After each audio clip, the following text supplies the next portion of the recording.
I remember playing in the snow outside of my Pennsylvania home. I'm just a kid, and I play until dark in the center of my neighborhood's cul-de-sac. The snowplows had created a fortress with their shoveling, and I climb into the middle of it, slipping beneath the skeletal branches of a crabapple tree.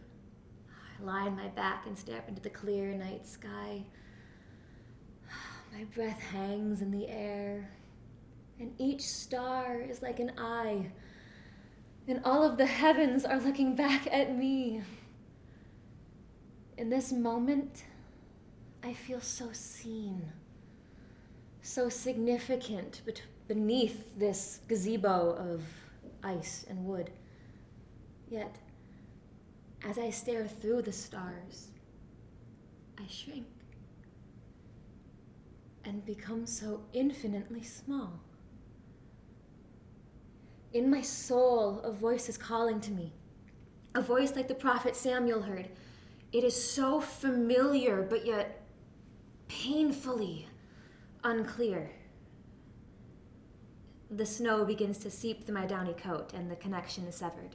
For now. My parents later tell me that we are moving to Germany for my father's work. That's exciting, but I worry that it will be lonely for me. But we all go, and I grow up as a girl in between. I cross the borders of Germany into new languages, and I go to school with the children of international ambassadors and diplomats, but I can't shake that loneliness. The feeling that I've lost the steadiness of a home. When I read of the blind man that Jesus healed, I pray that my own sight will be taken to restore someone else's. I want so badly to be compassionate like Jesus had been. But then one night, I dream that it is my turn to be martyred for humanity. And I am so afraid. I wake up knowing that I can't do what Jesus did. I can't heal like he did. If I can't help people, then why am I here? What is this all for? I hit the snooze button a lot more than I should. I dwell over my morning tea longer than I want to. I have to emotionally suit up before I leave my apartment, and that takes me some time. I'm not afraid of the world out there. I'm just dead tired, and honestly, I'm pissed. It cuts me so deep that we, as a black community, have to be so mindful of other people's mindless fear. I get depressed a little nihilistic, because I get overwhelmed by how easily evil wears racism, discrimination as a mask. I try to connect with God sometimes. He's still here somewhere, and I settle into much peace as I can, like waiting in the cold waters of Lake Superior, waiting for my blood to adjust. My blackness represents so many meanings. To me, there's a lot of heritage in my skin, a lot of history, a lot of beauty. But to some, blackness represents crime, and the picture of us some people build terrifies them. White people in this country can be so easily scared of what I look like in their imagination. It's funny because they can't imagine how much fear they're creating. My sister get pulled over for a broken tail light and is quickly arrested for an outstanding ticket. She gets some jail time. She needs to go to court.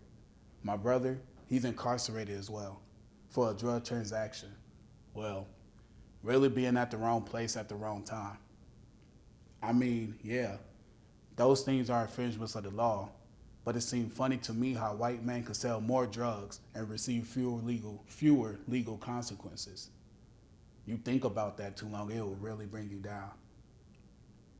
I'm not a young man anymore. I got silver hairs coming in, but I feel old and grim in my heart, crushed down by how heavy it is to be alive at this time, by how heavy it can be to be black. My wife of 7 years, Shelly, she understands the pain and anger that is bubbling inside of my chest. And I am angry because it seems like our white brothers and sisters don't care what happened to us. Sometimes it seems like only God cares. So what's going to happen today? Another stabbing, another shooting, another racial cleansing, another accident, another black boy being thrown in the snares of the justice system because he's doing what everyone else does to get through. Shelley understands what I'm feeling. She feels it too. But she got her own fight. One that doesn't have a solution. She fighting cancer. And I'm scared out of my mind for her. And for me. I don't know what I'll do with she. Hiding a part of yourself is like losing a limb. It's like jamming 100 pins into your fingertips. Most people hide from something. Everybody's got their stuff. I hide from my closest family. That's terrible, isn't it? I feel so bad about it. Here's the problem, though. The constant battle between two evils. I mean, I keep my secrets and I lose a limb. Tell my family about who I am and I lose my hope. When I was 15, all the girls were talking about boys. Isn't Dylan so cute? I mean, Isn't what's his name so hot? No, they weren't. I began to realize that internal pull, that interpersonal gravity that every girl seemed to feel wasn't there inside of me. That seemed wrong, so I tried to see boys differently, to want them the way that other girls did. It didn't work. I began to panic because I thought I was gay. As the middle child of evangelical parents, I had never been so scared. I was afraid of how the people who raised me could hurt me, and what my church might have to say about who I am. And then there's this constant pressure to be desirable, to have another person want my body. It makes me shudder, and my skin crawls with invisible spiders. I don't like seeing my body. My skin feels alien and cursed. That's what they call dysphoria. But I can't talk to anyone about it. No one would understand. Not in this small town where everyone knows everyone else, generation to generation. So I start finding answers on the internet, trying to find words to describe how it feels to be me. I don't want anyone to want me, so I must not be gay, right? And then I wonder if I'm trans, and I do my research, scared out of my mind. Yet trans doesn't seem right either. So if I'm not gay and I'm not trans, what am I? I find the term demisexual. It means to not be sexually attracted to anyone until you form a really strong bond with them. Then I find asexual, which means you're not sexually attracted to anyone and you may never be. From there I find aromantic, which means you don't experience romantic love either. I set my computer down, lie back in bed, and let these words sit with me. They feel accurate and safe. If I'm asexual, I don't need to try and be someone I'm not. I don't need to fall in love or get married if I don't want to. I cry in relief until I realize that I'm still an other, a societal mishap. I don't sleep well that night.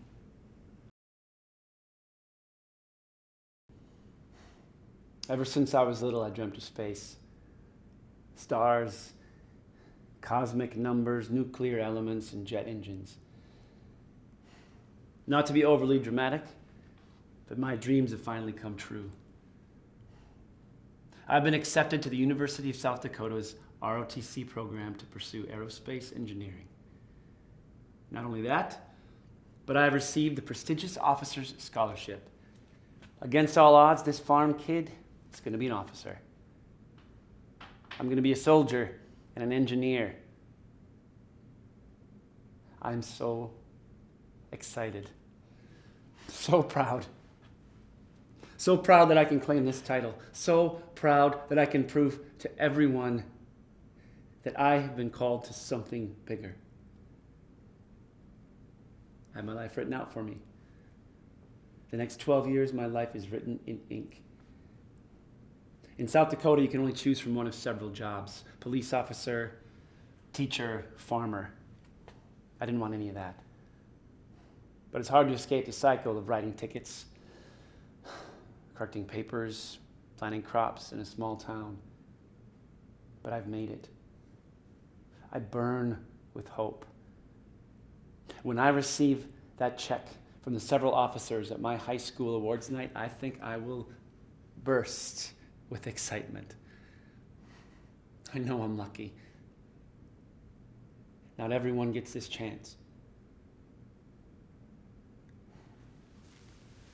But then I start to feel sick. I've been deeply sick before when I was younger. I had a disease so rare that all the nurses on the floor were called in to learn to recognize it. But something's different. One morning I note it. I get nervous and I tell someone. It's a quiet drive to the hospital with my mother. It's a place I've been to more than most people my age. The receptionists there know me on a first-name basis. Sitting in the examination room, I'm so nervous. The doctor comes in immediately, and that's a bad sign. He says that my heart was severely damaged due to the disease I had so many years ago. At any moment, my heart could cease to work and I would die. I try to push out those words, all of it, the clenched hands, my trembling reflection in his glasses. The only thing that matters now is if I can keep my scholarship, if I can keep my dream.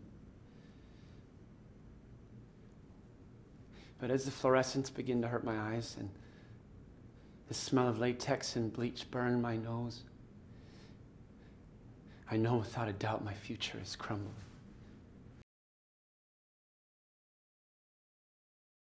I saw him for the first time across the library from me. There was something about his eyes that just pulled me in. They seemed so bright, so alive.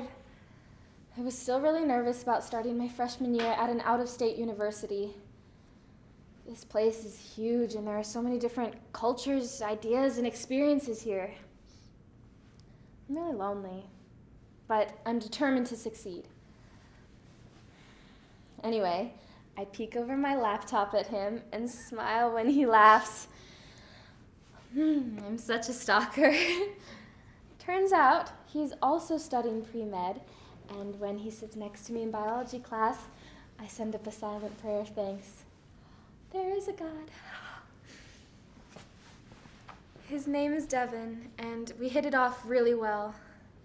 We both love obscure music, works by artists no one has ever heard of, and Italian food. Devin sees me, and the more time I spend with him, the more I become convinced. I love Devin. I love him so, so, so much. Devin makes me feel safe, like I have a home. When I tell my mom about Devin, she is skeptical.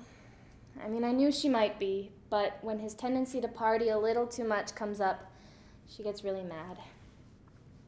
You can't date him, McKenna. He will drag you down. Say goodbye to a solid GPA. It hurts. She doesn't see Devin. Not really. She doesn't see how he cares for other people, how hard he works to hold others up. He treats everyone like a whole human being who deserves to be loved. She doesn't see me that way. She doesn't see how happy he's made me. She doesn't see how he's the closest thing I felt to family since she left my dad. I tell her I'm not giving him up. She blows me off. Our apartment feels colder, more tense. I don't want to be miserable anymore. I can't afford to feel like a disappointment. My mom starts sending me dating columns on how women give up their careers for relationships, and I stop responding to her messages. Devin helps me break into the clicky bio department, and I love how it feels going to parties with him, hand in hand, feeling like I belong somewhere to someone. I've never felt so warm, so accepted, so seen. Being with him is like a magic that I've never experienced with anyone else. Kissing him, holding him, it's so exciting. I never want to stop. I feel really guilty too, because I know how this looks to my mom. I try not to think about it. It's really easy to forget about her disappointment when we're together. Devin gives me something to look forward to, and I can make it through when I know he's there waiting on the other side of my increasingly difficult school days. I want to give him everything I have, all my love, every fiber of my being. So I do.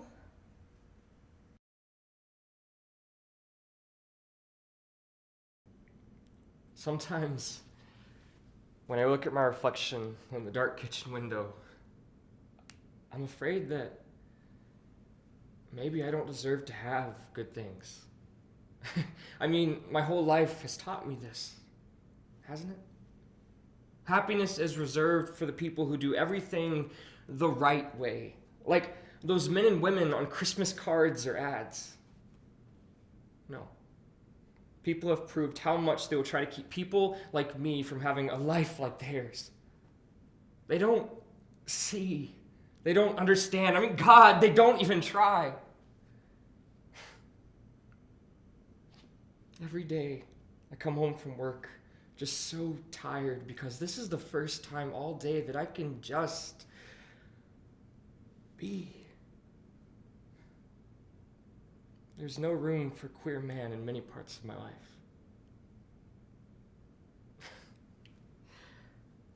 I do get to come home to Will, though. Will is my lover and the light of my life.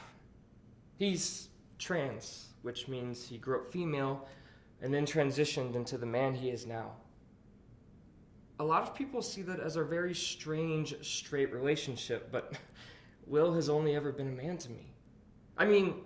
It's complicated because we really, really wanted to have a kid. So we tried for a year and Will stopped taking testosterone.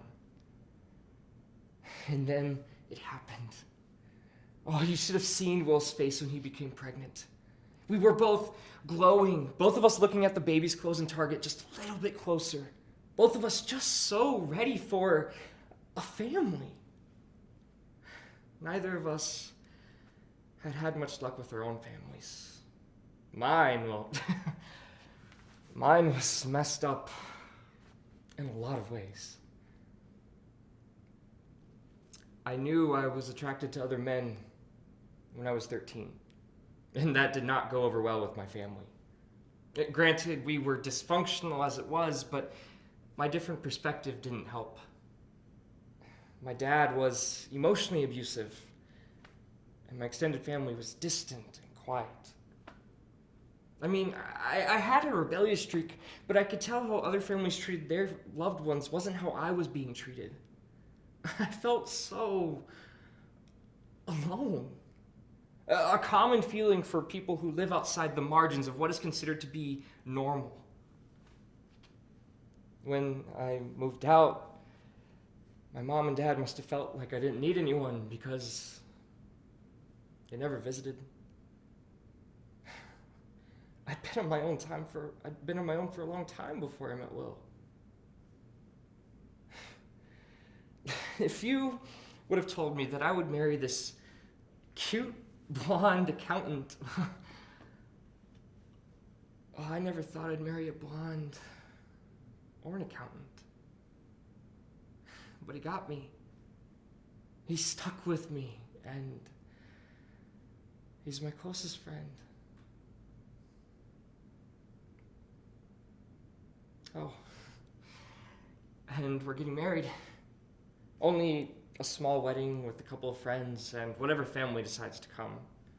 The weather looks good, and I can feel this nervous, excited energy zipping through my blood at every moment.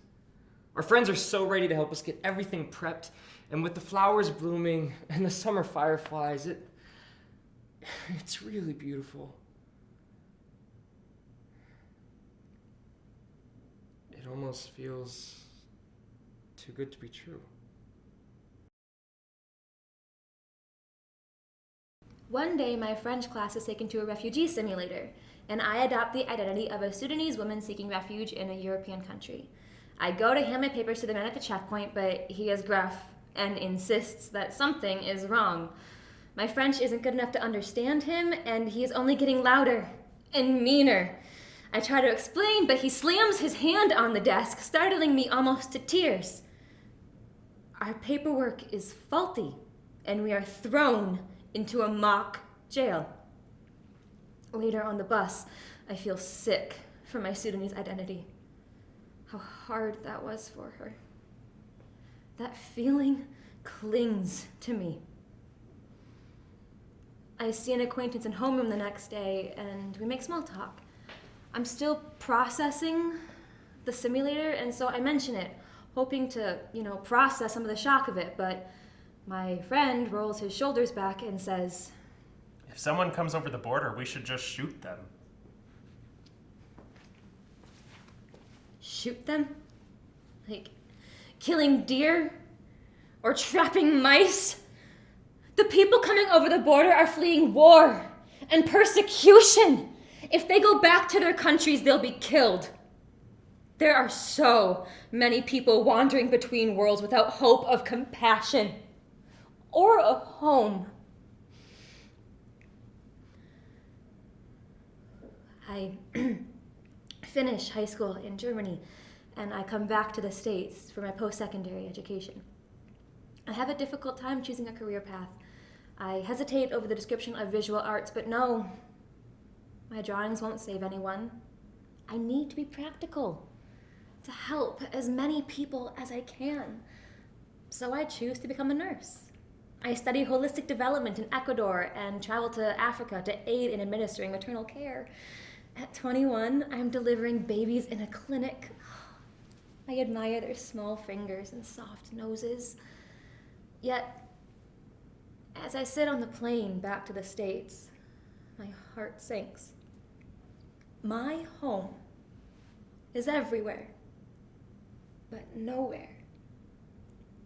Staring at the wisps of clouds outside my window, I ask myself again, what is this all for? I catch myself drawing faces in the margins of my assignments and painting oceans on my bedroom walls. Nursing becomes draining, and I realize that I don't like it. When I see people, I see their heart and their courage and their stories. I'm so sick of seeing their diseases and ailments and symptoms that I can't fix. But I need to be practical, to help people. That's what God put me here to do, isn't it? But then I hear that silent whisper, like I had when I was a kid. And I know what I need to do. I graduate with a degree in studio art, and I get a fellowship in Canada to create. Oh, it finally feels right. And I'm so comforted by that. I get to stay in a cabin on the Canadian tundra, and I think, and I create, and I pray. It's delightfully cold, and there's so much space to let myself wander. Maybe I have found my purpose. I know I'll have to go back to the exciting role of records manager at a law firm, but in this moment, I am free. Then I have a dream. A really awful dream. I'm sketching birds on a piece of paper at my law firm job, and this doctor walks in carrying a child so malnourished that they're almost skeletal. All I can think to say is, how are you here? The doctor sets the child on my sketches, and its feeble cries are like a bullet in my ribs. I wake up and I can't fall back asleep. I wrap myself in a blanket and wander out to the tundra. The sun is just beginning to color the horizon, and the stars are still vibrant and clear. As if in a trance, I lie on my back, feeling the solid earth beneath me. The tears grow cold on my face, and I stare up into the night sky. Oh, in this moment, I feel so seen. Just like I had all those years ago beneath the crabapple tree. A tendril of peace unfurls in my heart, and I cling to it until the sun rises. I teach because I was meant to be a teacher. I teach people to look each other in the eye, to look each other in the soul. But sometimes that just don't feel like enough. Sometimes I just cry because white people in this country don't know that they created their own system of fear. We're not free. Nobody is. When people control other lives with their fear, we are all bound to suffer. Can anybody see that we are all stitched together in the same divine thread? My wife, Shelly, she gets worse and worse. I know she putting on a good face because she don't want me to worry, but I'm losing my mind. I'm watching my baby die before my eyes, and it's killing me. Then she leaves me for those shiny gates. As the family and I prepare for the funeral service, I fall apart because no one here is understand. I learned that Christians don't know how to learn how to sit with death.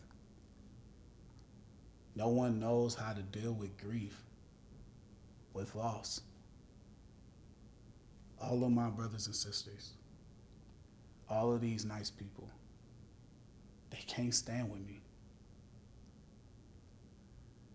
Living without Shelly, it's hell.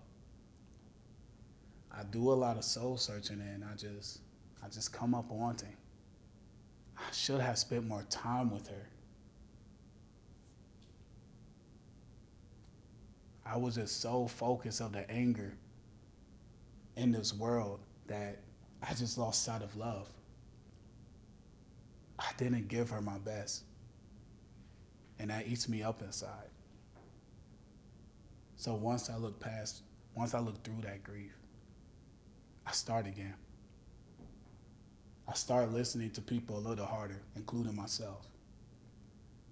I start searching for peace in all of my chaos.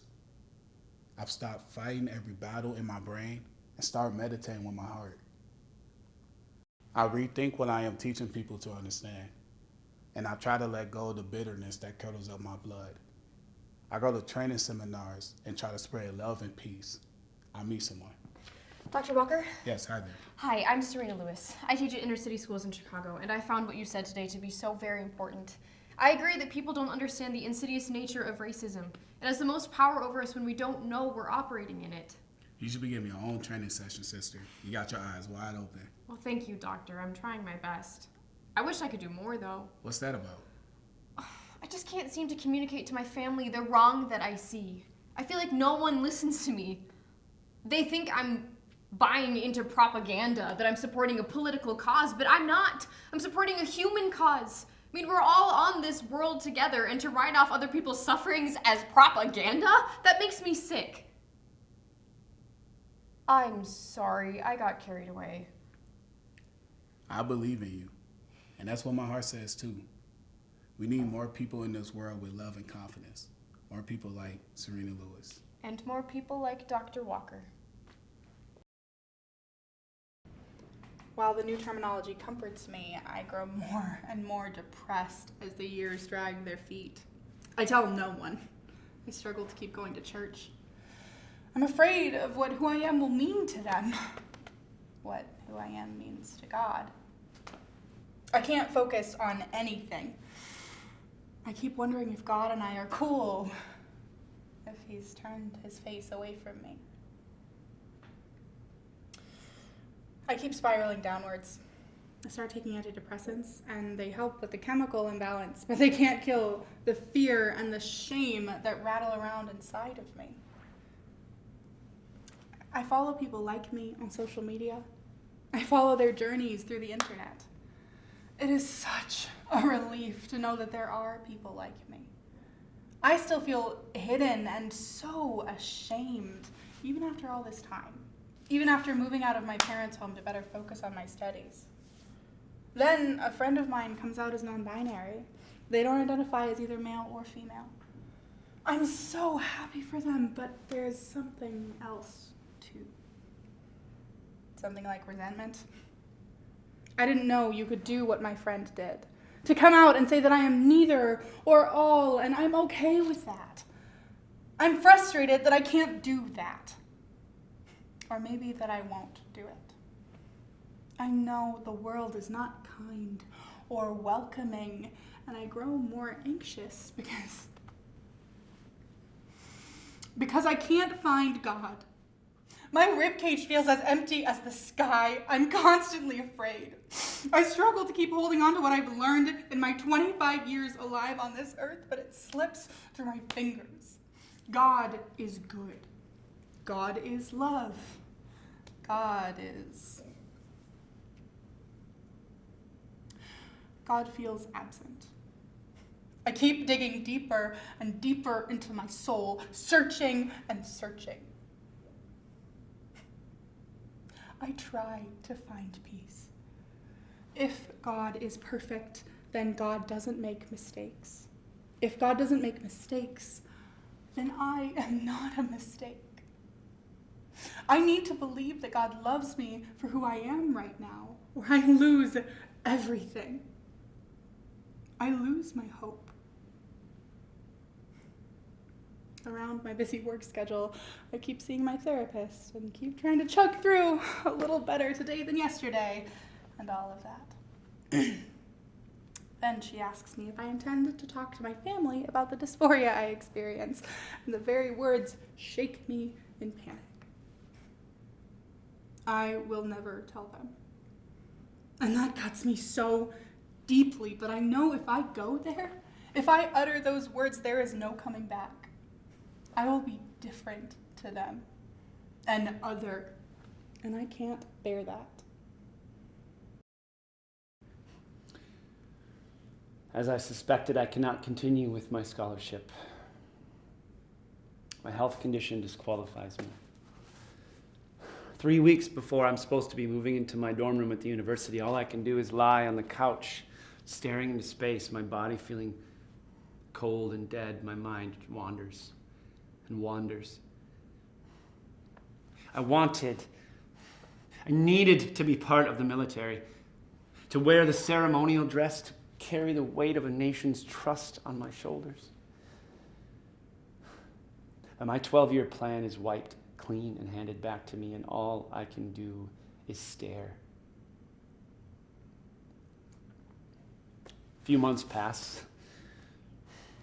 My mom urges me to try life out. Go to community college, pick up a skill, find something I like. I know what I like, and apparently I can't have it.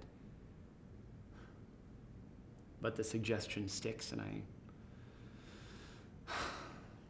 go for it. My curiosity overcomes my exhaustion. 3 days before classes start, I register for community college. I have to start over again, and it drains me. I don't know what I like. Everything seems pretty much the same, so engineering is closest to what I had, so I picked that. Every class I sit through, I hear people talking about their dreams and their passions, and it hurts. I try not to hold it against them. It's not their fault. They have the future they want. I take up piano when I'm at home. It distracts me from the fact that I am where I've always been. And when I play, I still feel like I have a sense of purpose. I lose interest in engineering. It doesn't feel right. And if I keep doing it, I'll go crazy. I feel like I'm supposed to be somewhere else. Like God wants me somewhere else. So one day I quit. I do research late into the night, looking for something more. Do I start over again? I attend a private school chasing some vague notion of journalism. It's fun. And I like to write. People say I'm charming. They open up to me with their stories and their opinions. And I think about collecting words from every walk of life, traveling the world. I think about being on a location at the very moment something important happens, and it helps to distract me from the weight of everyday life. I play piano when I can. It chases out the racing in my mind and the pounding in my chest. I get closer to graduation, feeling a lot less certain than I thought I would. I traveled to New York for my senior internship. And I think, yeah, this might be it. But as I stand on the chipped sidewalks, there's a shift in my soul. This isn't right either. I push away that thought, it can't be true, but it keeps coming back. People aren't going to understand why. I don't understand why. I can't start over again. And as I stand amid the howling of the taxis and the bright lights of the billboards, I rummage my brain looking for an answer. You okay? Oh, yeah. I'm just thinking about graduation and stuff.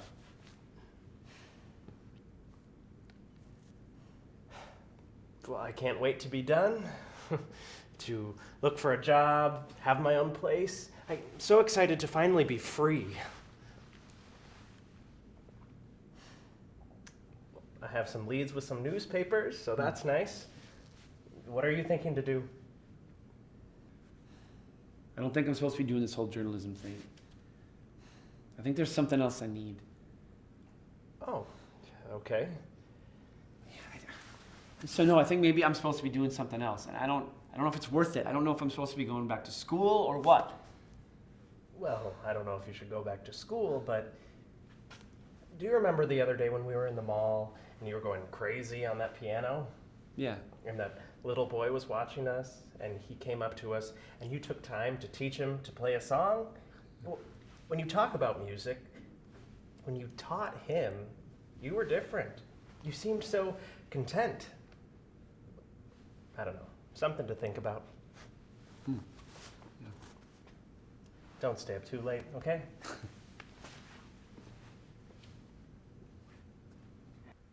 I never thought that I'd be here.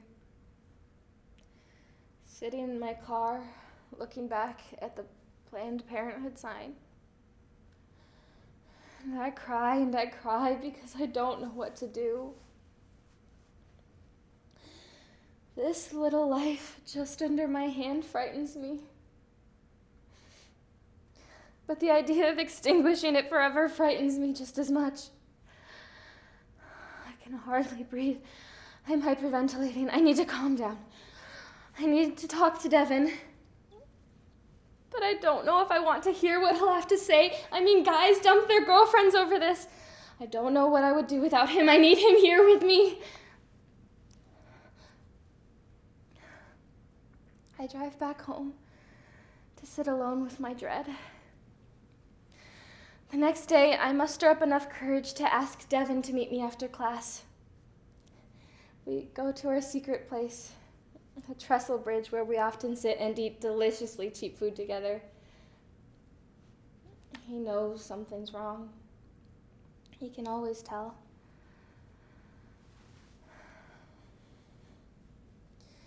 I'm pregnant, Devin. I'm pregnant. He asks me if I can just take care of it. Take care of it? Like this structure of living tissue is a chore to be crossed off the list? That's not an option, Devin. This child is ours. But the longer I sit in class with my baby forming, the more I begin to get nervous. In a few months, everyone will know. That girl who always sneers at me, the teachers, everyone. We will suffer so much judgment and so many obstacles to our education and careers, and the thoughts ricochet around in my head like bullets. You can't do it. You can't get an abortion.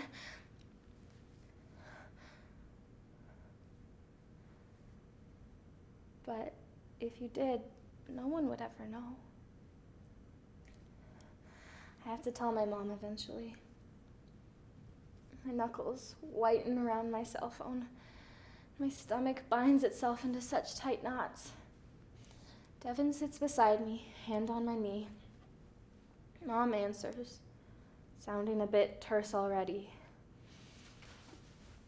Mom, I have something to tell you, but you can't tell the rest of the family. Don't tell Grandma or Grandpa or my younger sisters. Promise! She's silent on the other end. So I take a deep breath and let the words spill out. She doesn't respond at first, but when she does, her words grow sharper and sharper. She calls me dirty and a sinner and a disappointment. She wants me to drop out of college and move home. I can't do that. I won't do that. I'm my own person now. I try to explain, but she cuts me off over and over again, and I can't keep from crying. Devin takes the phone away from me and tells my mother off. He ends the call and takes me in his arms. And we stay there until I can breathe again.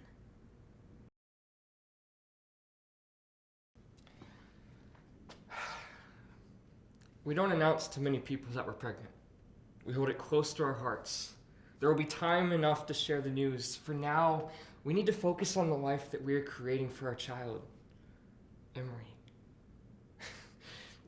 We don't care too much for tradition. Perhaps that's obvious, but we want our child to feel safe and secure in the world. Emery will face so many questions and so much resistance. This ritual of marriage will help Emery. These vows, these rings, they're a sign that we're not all that much different from other people, that we all want the same things. We want other families to see that we're family as well. If they know us for who we are, maybe they'll help us create a safe world for all of our kids.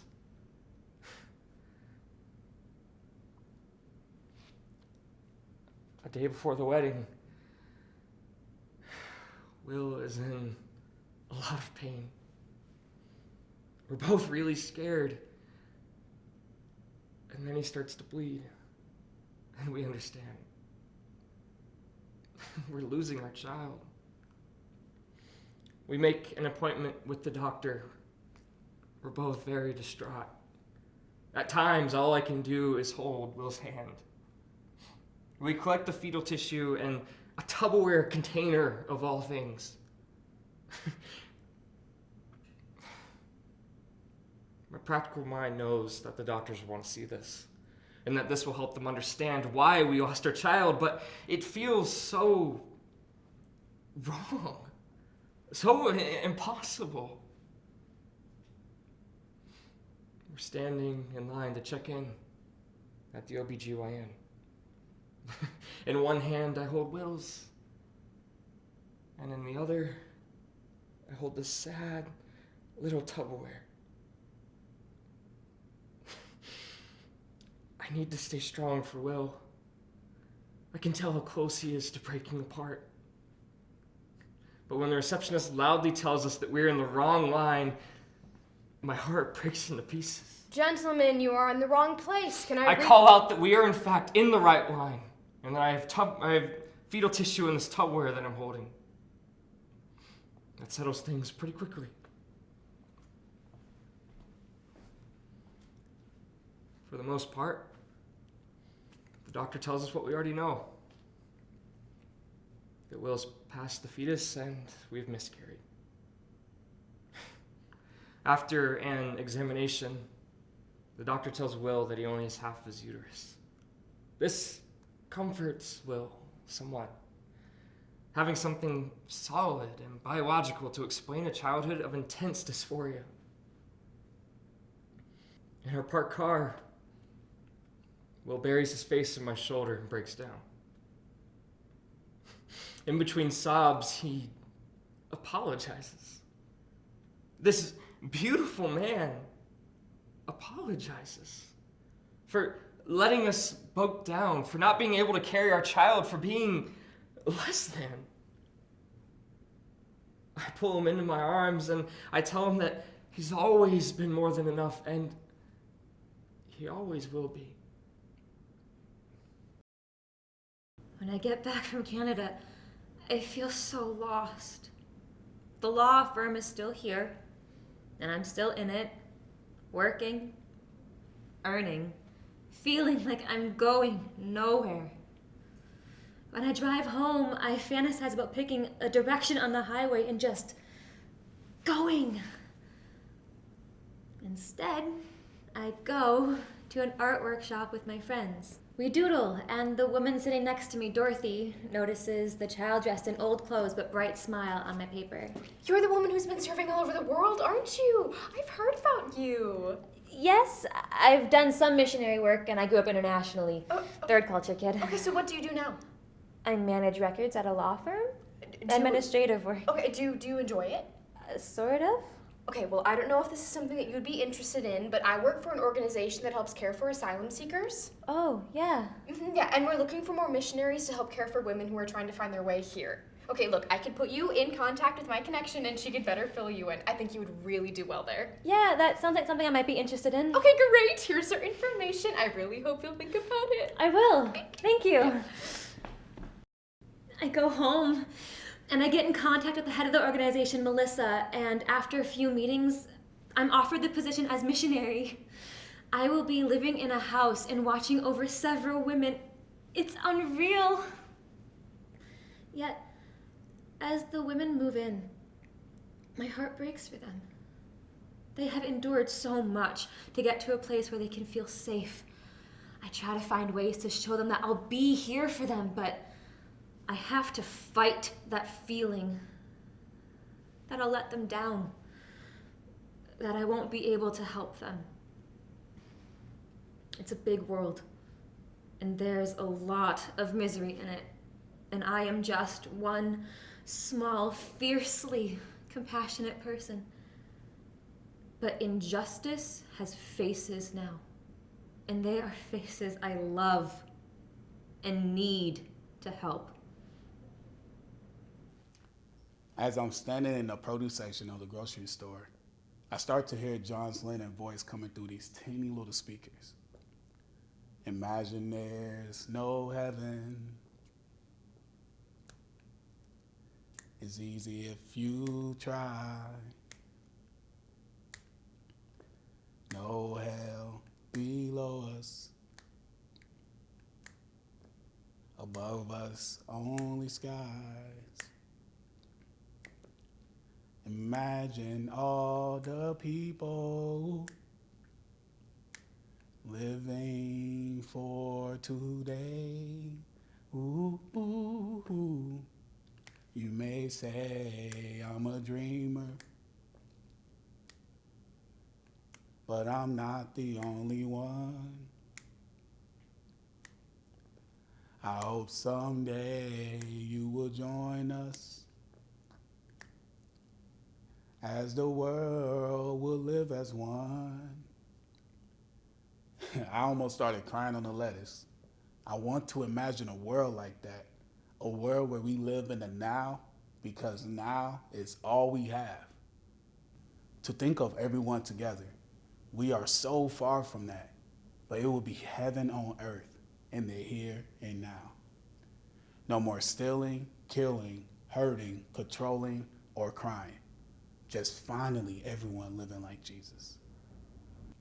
I wake up every morning and feel the sickness of this world in my bones. I go to classes to shake up box ideas of God and people. Some of them aren't ready, I can tell. But some, especially the young people, their eyes gleam because they realize they have the power to knock out evil the best way they can. These young people is giving me hope because they are going to go out in the world and do something. Yesterday, I went to the local pride parade and I bought the asexual flag from a street vendor. It was soft in my hands and I admired the black, gray, and purple that made up its colors. When I pinned it on, I felt so found and so free. The constant noise of shame in my head fell silent. On the way back to my car, someone stopped me and told me that I was beautiful. Hey, Hi. okay, this might be weird, but I just had to tell you that I think you're really gorgeous. Wow. Honestly. Thank you. Thanks. I can't begin to describe how much that meant to me. I felt safer in this group of strangers than I have anywhere else, even in my church. I keep getting up every day.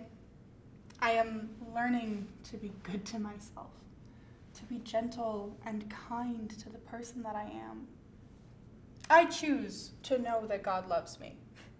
I'm made in his image. God loves all his people. That gives me strength to go on, to love myself a little better every day. Life is far from perfect. I keep my secrets. I am very careful about who I let in, who I trust. I focus on searching for the life that I want. I know I can make it in this world, that I can be content with my life, where it is, when it is. I can make it, and all that's left is to figure out what life it is that I really, really want, and then I am determined to make it happen. I wake up with the sun and wander the streets of New York, listening to the traffic and the street performers. I've fallen in love with their music, with the way they tell stories through it. They seem happy, comfortable with the magic they pull from their hands and voices. They know what they want. I wish I did. There's a warning pang in my chest I carry with me every day, and it fills me with fear. I sit on a park bench, watch the pigeons strut around my feet. I feel off balance. Like when I was a kid and I used to spin under the stars until I couldn't stand. But as I watch the city stir under the warmth of the sky, I feel something akin to contentment. It's okay that I may not live until I'm old. The days continue whether I do or not. But I will do the best I can because these are the days I have. We were having dinner one night when Devin slides out of his chair and drops to one knee in my tiny kitchen. McKenna Berkman, you are my best friend and lover. I never want to be apart from you, and I promise to take care of you forever. McKenna, will you marry me? Yes, 100 times yes. I meant to propose this summer, but God, we're going to make it through this. I'm going to take care of you. I want everyone to know that you're with me and I'm taking care of us. I'm sorry. I'm sorry, I've ruined everything. But I'm not sorry. We're going to be a family. You're everything I want for the rest of my life. This baby is going to make our world brighter. I've already talked to my advisor, and she wants to help us. Devin, I don't know. She gave me names for babysitters, and she told me how she and other professors can work with us. They believe in us, McKenna. You don't have to give up on your career, or the baby, or us. I'm going to take care of you.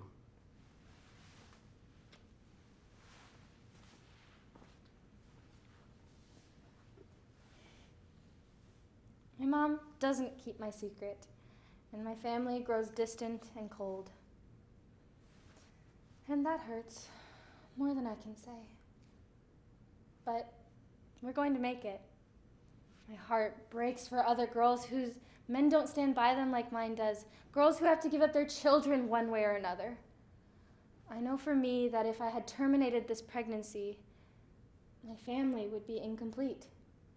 My future kids would be missing their sister. Devin and I get married. It's a small wedding, but it's exactly what we need. We're a family now, and I know Devin's going to make a great dad. Life is hard. I won't say it's not. We're busy and we're tired, but we're doing our best.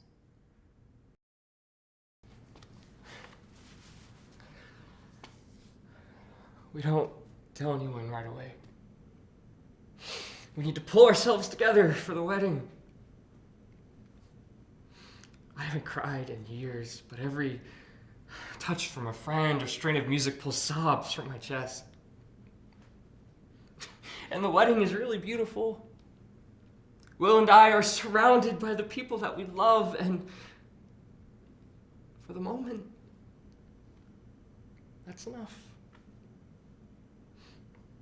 We exchange our rings, we say our vows, watch our friends and family dance. I choke up a lot because of a lot of things. But even as I feel hollow for a child, I'm struck by how divinely good Will is for me. How he cares for me like I've never been cared for by anyone. How we've made it this far. And these people that surround us, this community of people who give everything they have to each other because each other is all they have to give. They're our family tonight. And that's all I've ever really wanted. To be with people who are like me, who love me. My biological family couldn't do that for me, I guess. You know, I've realized that by having a child, I'm in some ways trying to fix the rotten childhood I had. The love that I never felt, I would have poured out on Emery. I would have given that kid the world like a balloon on a string. I would have given the best of my life. And I would have parented Emery like we both deserve to be parented. With affection and responsibility. And maybe that's never going to happen. But even though we're sad, Will and I, we're going to make our own happiness. We have our dog, our cat. We have each other. But we're always going to miss what could have been. So, I don't know what we're going to do, or how we're going to do it. But I know that I want to be by Will's side for the rest of my life. When the baby comes, we feel so inadequate. But there is nothing like holding my daughter. When I look at her, I see our love for each other. I see us. This fire will continue to stutter. Maybe one day it'll even go out. I listen to the melody of the street music rise above the bustle of New York. Everything's going to be okay. Even though sometimes it feels like I will be crushed under the weight of everything life is, I whisper to the streets, to the sidewalks, to the trees dropping their leaves in autumn. I'm still here, world. I'm still here. There is still a terrifying amount of anger and fear in this world, but people are starting to wake up. Shirley would have loved this. Baby, I wish you was here with me to watch the world change. The women I care for, their misery feels like my own. But even if it's small, I know this is a place where I can start. Here, with this little family.